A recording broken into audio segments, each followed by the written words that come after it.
I just wanted to talk a little bit about the difference between io and lo.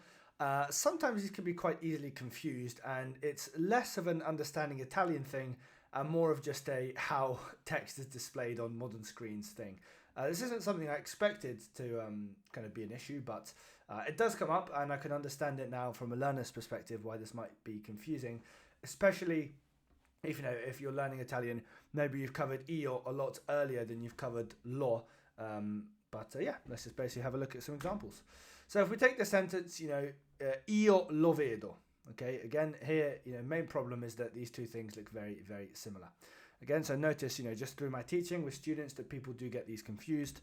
And again, mainly because the uppercase I and the lowercase L look very similar in some fonts. And that's why, again, when I teach, I actually write the I lowercase like this and the L uppercase just to distinguish them. So for example, here's just a couple of common fonts you might see. So Arial, they look pretty much identical. Times New Roman, okay, obviously they're a little bit differentiated.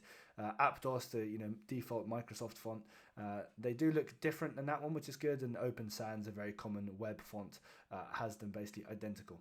Okay, now why should you care about this? Because, okay, these have a very different meaning. Okay, io and lo have a different meaning. So io equals I, lo means the. For example, lo zaino. It can also mean it, like lo voglio. It can also mean him, l'ho visto, something like this. Okay, so do have quite separate meanings. And yeah, we're going to look at some less obvious examples than this sentence. Okay, so to recap, io lo vedo is I see him. Yeah, the io is optional. Okay, again, when I'm teaching, when you're learning, you might add the io onto the beginning, just to make it really clear that it's you who you're talking about. You can just say lo vedo. Okay, so for example, you wouldn't need to say io mangio la pizza. You'd be able to just say mangio la pizza. You don't need that io.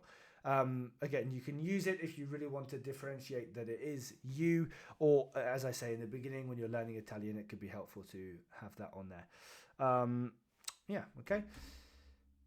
Okay, perfect. As I said, so for example, compro, penso, cammino is all made of io. You can add that at the beginning, io compro, io penso, io cammino, but it is not necessary.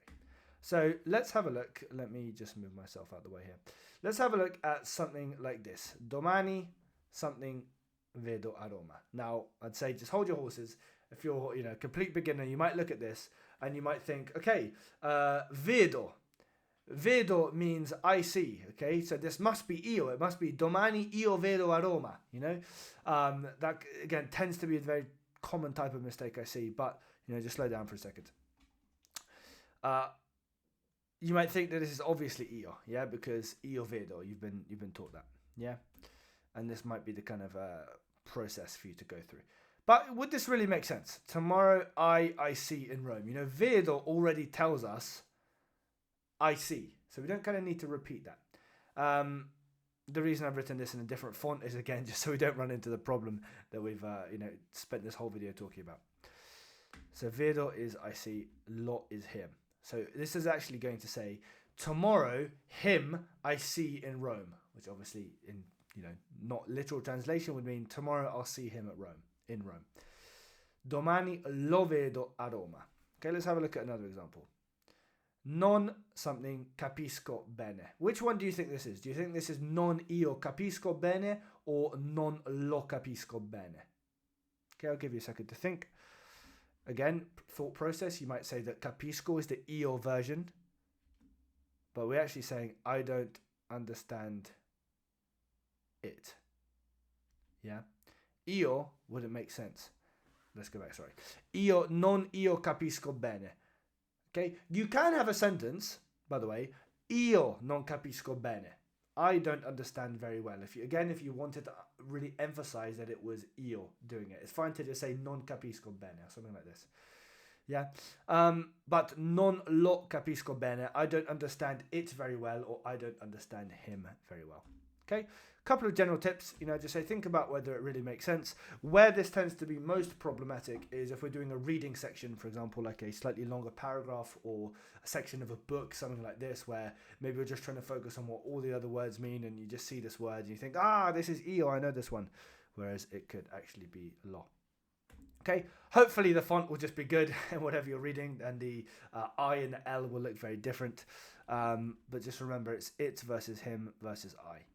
And one more time, you don't need to repeat io and then apro, for example. You can just say apro la porta, I open the door. You don't need to say io apro la porta.